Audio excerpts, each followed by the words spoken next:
Welcome back, everyone. I am your host, Jennifer Longmore, and I am excited to introduce you to a very special lady, Samantha Riley. She is the CEO of Samantha Riley Global. She's an authority positioning strategist, best-selling author, speaker, and host of the Influenced by Design podcast, which I had the privilege of being a guest on. She has built multiple businesses over the past 30 years and grew her first seven-figure business from the ground up before she was 30. Samantha now works with experts and changemakers who know some things to be known for something. What am I trying to say here, Samantha? Look, I'm Who really knows happy to some be here. things, Who but knows need to be some things known for for something. something. Yes. Totally. Well, now that I've butchered that, welcome to the show. Thanks for having me, Jennifer. I'm pretty excited to be here with you today. Well, I'm excited to have you. And for those of you that follow along with Human Design, Samantha and I are both 6'2" generators. We both are, and we've had some nerdy conversations about We've that. nerded out on that. We've geeked out on human design and particularly our design. Mm-hmm. And I'm sure that'll come up a little bit today. First of all, 30 years in business, that's amazing. Mm-hmm. You must just Thank you. blink and think, oh my goodness, where did the time go? Well, it's funny because there's two different ways. Like some days I'm like, wow, it's gone so quick. I can't believe, like, clearly I'm not old enough to have been in business 30 years. And then on other days, it feels like it's a whole nother lifetime ago that I started the Mhm. business. And it feels like I'm living this completely different life. So depends on the day which way it goes. Mhm. I feel the same way. I was thinking, I don't know how it came up the other day, but I was thinking back to when I used to trek to all my different offices, my satellite offices that I had, and what I used to charge back then. And I have a massive affection for that version of me. It's hard to recognize her. I have grown so much, even especially the clients that have come with me for almost this whole duration. They must just be like, what happened, right? Because they're Yeah. alongside me going, "Ooh, this woman's changing." But I hear you. There's times where I feel like, how did so much time pass? And then other times it just, yeah, it feels like it's always been this way. Totally. Like, we started business when there was no email, there was no internet, there was no social media. Mhm. We used to do our bookkeeping in a ledger, for goodness Mhm. sakes. It's when you think how much has changed over the time we've been in business, it's incredible. And now, with AI and everything that's happening and is going quite wild at the moment, I think I was just saying to my husband, who's also my business partner, I feel like this year we're going to see almost the biggest change in business that we've ever seen. And when I think about that, it blows me away because far out, I've seen some changes over the last 30 years. I'm with you. My first website was a graphic. I don't know how they worded it, but basically what they would do is take a picture of my copy and upload it as a picture on the website. That's Yeah. how they built it back then. Uh-huh. And so if there was a typo, if there was a date change you needed to make or anything like that, good luck, because you were paying your website designer, who back then they could charge a lot because they were, Mm-hmm. in hot demand. And to think back to my first website, I wish I had have taken, like, I wouldn't have known how to take pictures, but I wish I had have, Yeah. because to see how far it's come, even just, every 2 years, probably we You can update go the, back and find it. There's a really? website called Wayback Machine, and if you go back, you can actually find original copies of your website. Yeah, so hit Wow. Wayback Machine. Yeah, I found Okay. original copies of my very first website, and I use it in one of my presentations just to show how far that we've come. Because those websites had little blinking, headlines that came across the page. They were ugly, ugly. Even like, Facebook's great at reminding me of what I posted X amount of years ago. And they're showing me stuff from like 2009, 2010. I think it was like some of the graphics that I used to do for teleseminars, because that was, I'm now, and you are the OG in this space, right? Uh-huh. Some of those graphics. But then when memes first came out, and seeing what my team first created, and I didn't know any better, right? So I was like, this will do. Oh my goodness. Like, I don't have any disdain for it. I just laugh about it, right? To see, I'm the same. Yeah, you just got how to they look. giggle. Yeah, totally. Yeah. And looking at the progression of teleseminars, became telesummits, and then, became master classes because people got sick of hearing the word summit, and then Mm-hmm. whatever, Yeah. right? So I Yeah. agree with you. Well, because you do human design, there's stuff I know that you'll be seeing in the astrology piece of human design, right? So what kind of things could we reasonably expect this year on the world stage as far as changes to business? Yeah, so this year is all around more a personal journey. So this is the year that we will really turn inward. And I think, and I feel that COVID has really accelerated this. And I think that that wasn't an accident. I believe that all of these things happen for a reason for us as humanity to do what we need to do, because we're coming into, this new paradigm. We've got this paradigm shift coming up.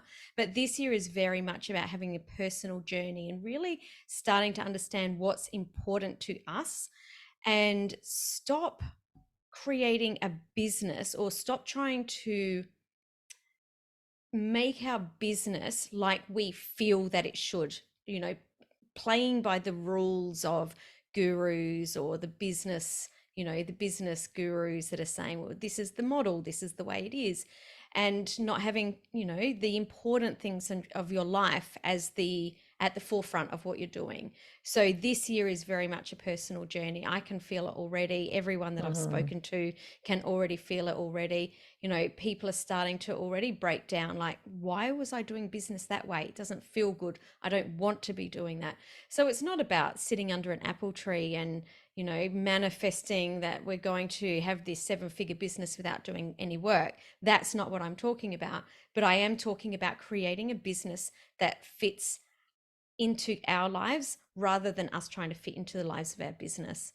And Mhm. you and I have always been really passionate about this and about sharing this message. But this year, the energy will help people to do that introspection, and really re I guess establish themselves in the way they want to show up in the world. Mhm.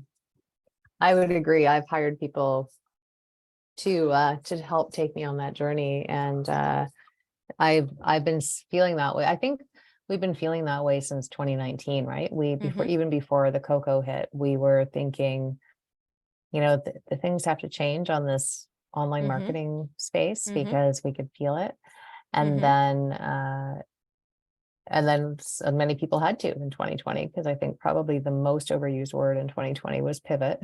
And Mm-hmm. many of us Oh my actually goodness. didn't need Yes. to. Exactly. Unprecedented and pivot. Oh my goodness. Yes. Uh, so for me, I was unbelievably busy in 2020 and 2021. Last year, I chose not to be as busy, but I also Mm-hmm. feel like the energy was pretty wonky, right? It was Collectively. really wonky energy last year. Like, people were really trying to find their way, and I think it was a very experimental year, and it was also a year where we were going back over our past, and Mhm. going back and healing, childhood wounds and past traumas, and all of that needed to happen so that we can, then move into the energy of this year, of this personal journey. And we need it to happen so that next year we're really moving into, something that's a lot bigger. Next year is going to be a big year. Not that every year isn't a big year, but there's still this foundational aspect of getting everything together. Mhm. Yeah, I knew this would be a year of me spreading my wings, so to speak, Mm-hmm. getting back out into the world and doing things, and I've been doing that like crazy.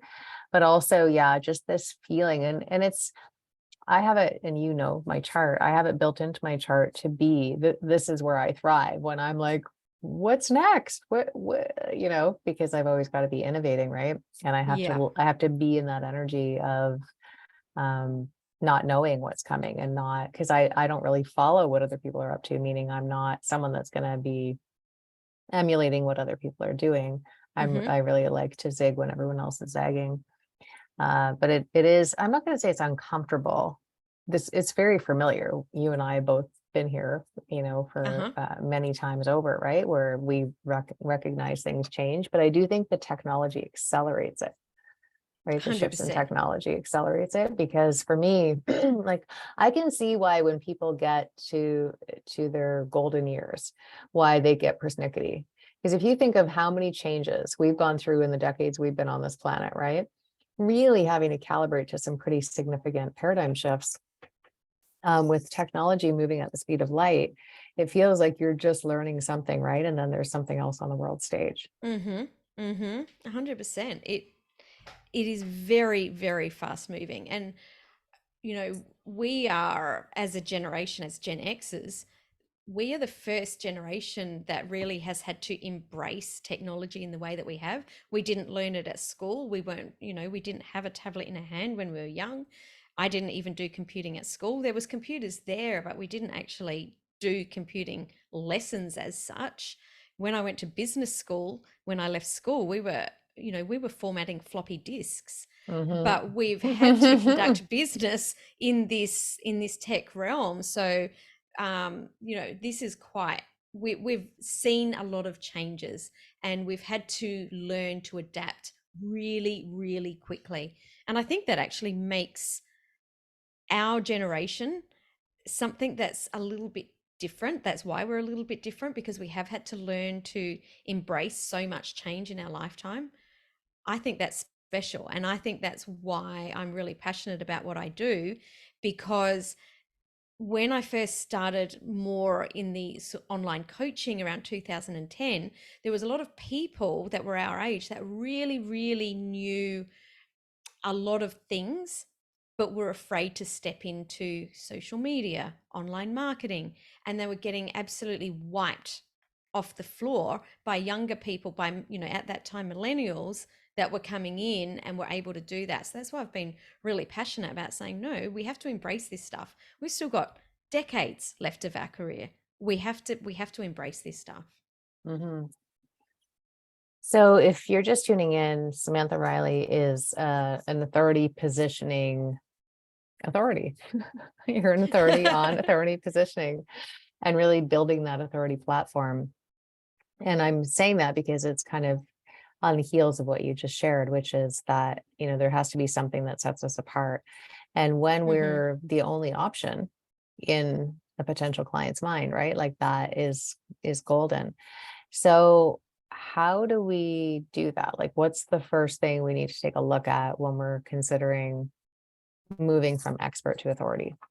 And by the way, why This would we even do that? Yeah.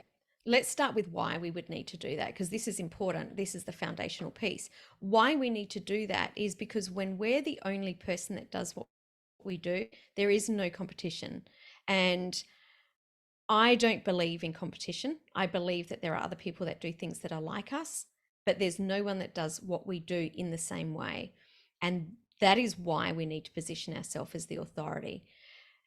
How we do that is by really understanding four main areas. The first is, and with my clients, I get them to brainstorm these. So as you're listening along, like, write them down and start to brainstorm like what this could be, because you will start to see a golden thread come through. The first is your knowledge, and your knowledge is the thing that you put on your resume. It's the whatever the course or the degree is that you have. It is like what you do. It might be, very broad things like accountant or dance teacher or coach or whatever it is. So that's where you start. Then you go into your expertise, and your expertise is, what is the part of that that sets you apart? So if you're an accountant, what do people come to you for because you are better at it than other people? So in Australia, we have super, like, self-managed super funds, which is a lot of business owners. This is, I guess, what they call 401k in the States. I'm not sure what it's called in Canada, but it's a specific tax piece that, maybe you're experienced in that and you know more about that than anyone else. So it's about getting really clear on what is that thing that people come to you for? What is that thing that you're an 8 or a 9 or a 10 out of 10 in, rather than just a 4 out of 10 in, that thing that you're really, really good at. Then, so we've got your knowledge, we've got your expertise, and we've got your experience. So, what are your life experiences? What are your career experiences that have shaped why you do what you do or the way you go about it?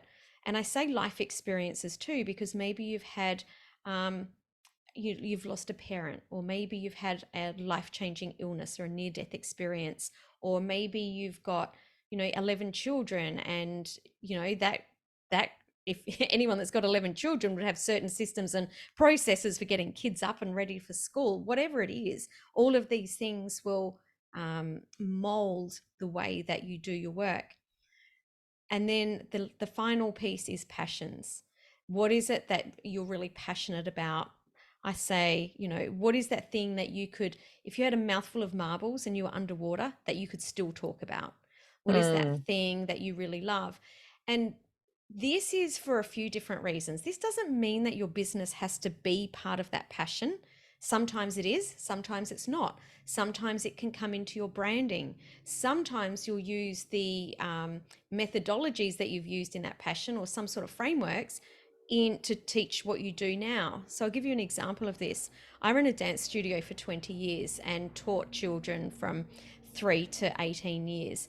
And that requires a lot of frameworks in being able to verbally be able to tell, especially a 3 or a 4 year old, how to move their body when they've got no idea how to do it.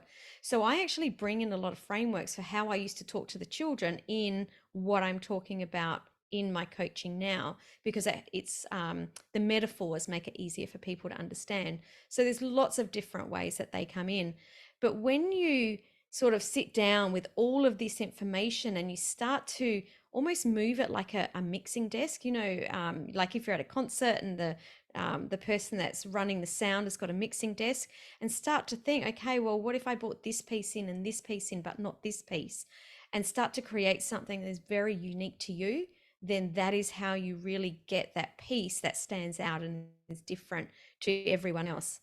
Now, what I also love to do is bring in the human design, which we talked about before, which I can't go deep in because it's a huge topic in itself. But when you bring all of that in, you'll get something that is very unique to you and that no one else can copy. mhm. That's amazing.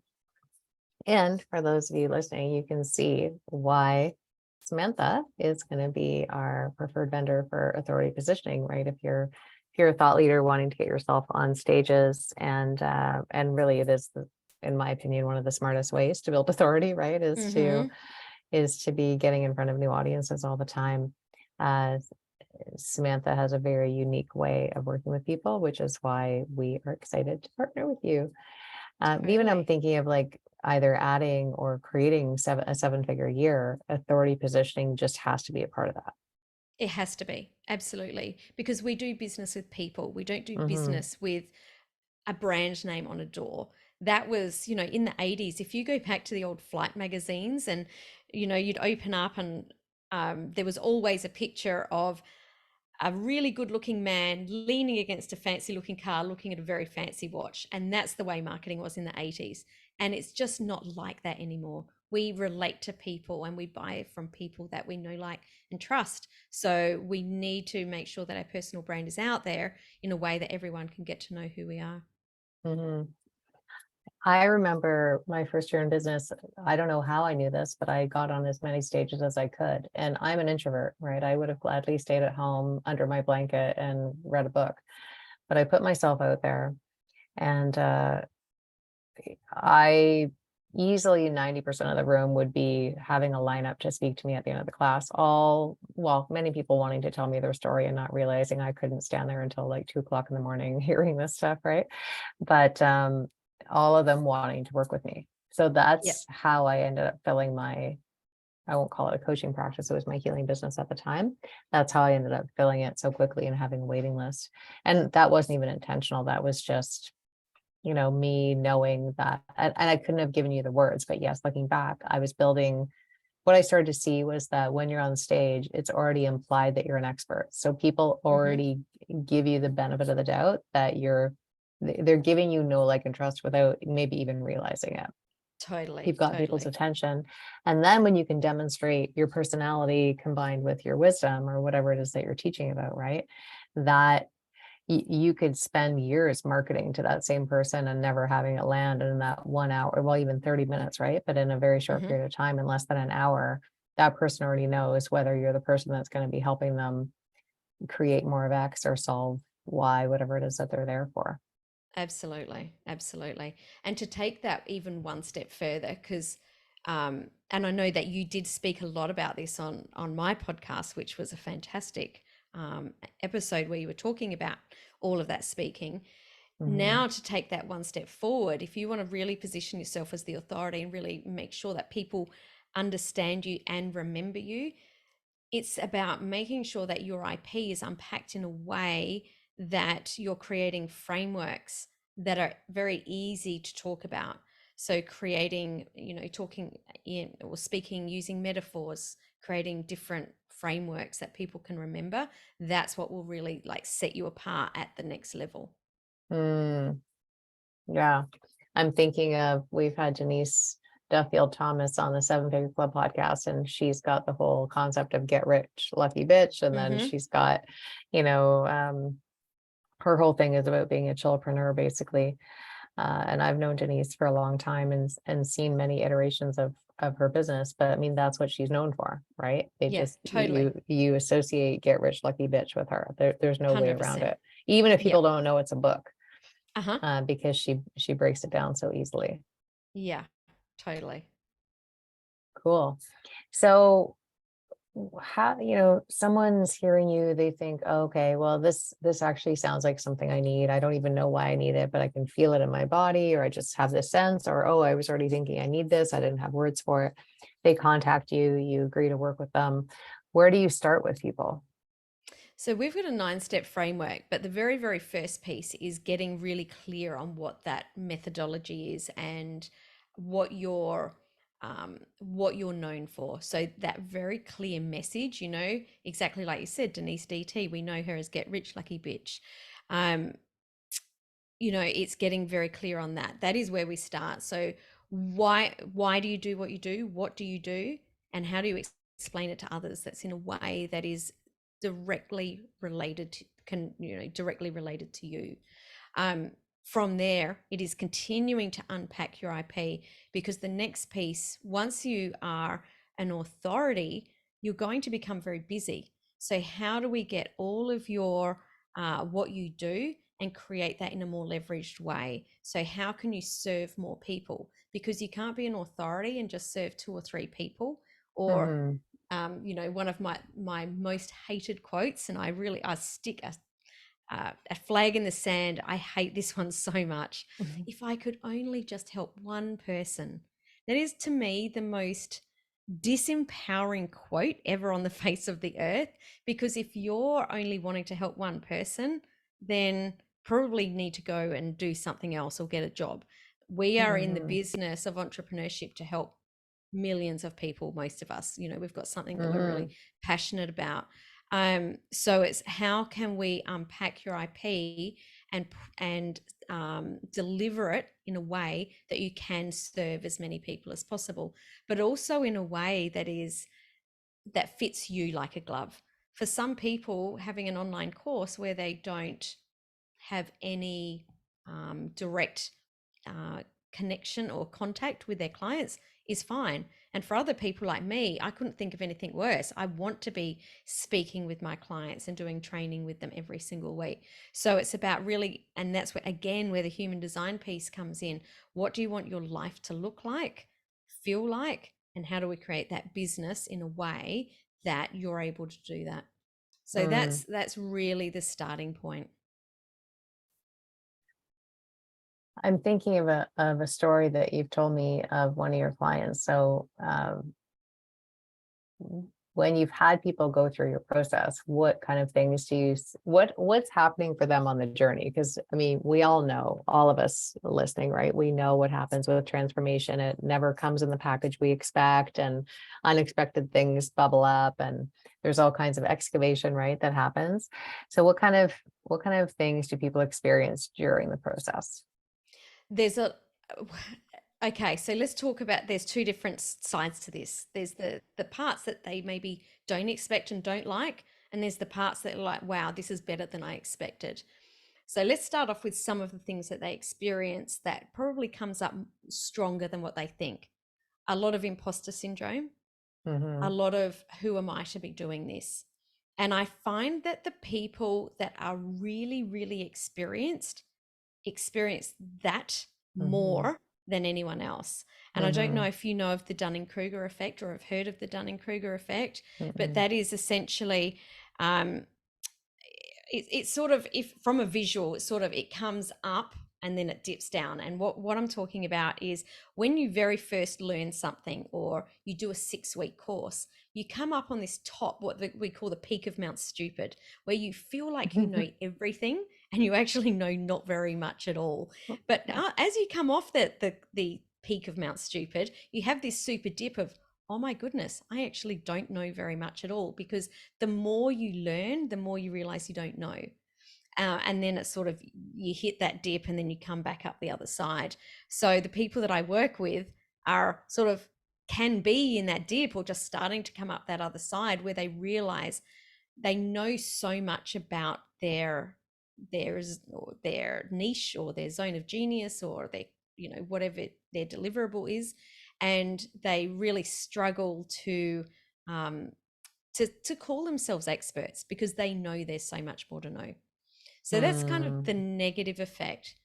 But let's highlight the positive effect, because when you really start to pare back and get really, really niched and really, really tight in your niche, it gives you a lot of confidence.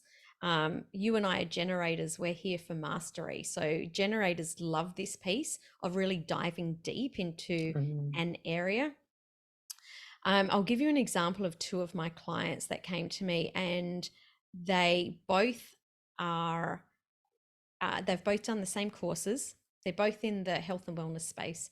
They've both done the same course. They both have the same experience, the same mentors, and have worked with people in the same way.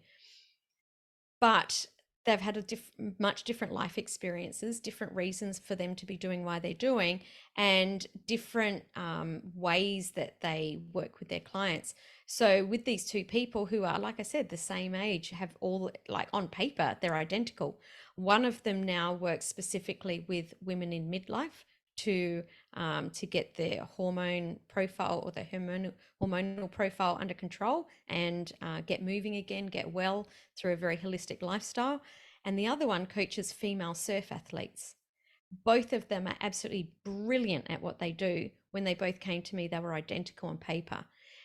What is happening now, because they've really leaned into that and they're really clear on who it is that they serve, why they do what they do, they're able to really hone their mastery into that very tight niche, is their confidence has just exploded, and their Nice. work and their visibility, most importantly, their visibility has absolutely gone through the roof. So Mhm. that's, just an idea of how we can position ourselves in that way. That brings up an interesting question for me. And I'm Yeah. aware that in Australia and in Canada, we say niche, and other places they say Say niche. niche. We're going to say Yeah. that it's niche. Uh-huh. It is a That's French that's word. the proper word. No, I'm just It kidding. is. Uh, well, there's a lot of arguments and good arguments, right? Debate, I should say, in business in general around niching, and Mhm. everyone has their opinion of it. So Of where do course. you stand on the niche topic? The I believe that the tighter you niche, the easier it is to be able to grow your business. Hmm. The reason is because your message will be tighter. Online marketing is hard. Anyone that says that it's easy is, good luck to them, because it's not. It's hard. It's simple, but it's not easy. Hmm. And the tighter your niche and the easier, the more you know about who it is that you're speaking to, about their motivators, their desires, what inspires them, the easier it is to be able to craft your message, to be able to call out the right people. So I'm a Mm. big believer in the tighter the niche, the easier it's going to be to grow your business, because you're able Mm. to attract the people to you that want what you've got and repel the people that aren't so interested. rather than trying to keep lots of people happy with lots of people that have no idea what you do. Mhm. I've actually got a story on this, if you'd like me to share it, of Yeah, of course. why I've got this belief. So back in 2015, um, so my business started off in more general business coaching, and I was doing a lot of social media at the time. I'm a connector, and I was trying to find my place. Like, I know that I'm really good at connecting people, good at messaging, was trying to figure out where it all fit. And I was asked to speak at a conference, and it was a good friend of mine. I'd known him for ages. I'd done lots of branding work with their company, taken their branding from, an unknown to being globally known. So he's just like, my God, what you've done for our company is amazing. I need to get you to speak at this conference. So anyway, on the particular day, I'm at the back of the room getting ready to go up. I'm so excited. And he stands up and he's like, now this next speaker, you have to listen to her. She's amazing. She does amazing things. And this is where I just wanted the earth to swallow me up. He said, but don't ask me what she does because I don't really get it. You just need to listen to her. That is not, as a speaker, how you want to be introduced. I have No. no idea what she does.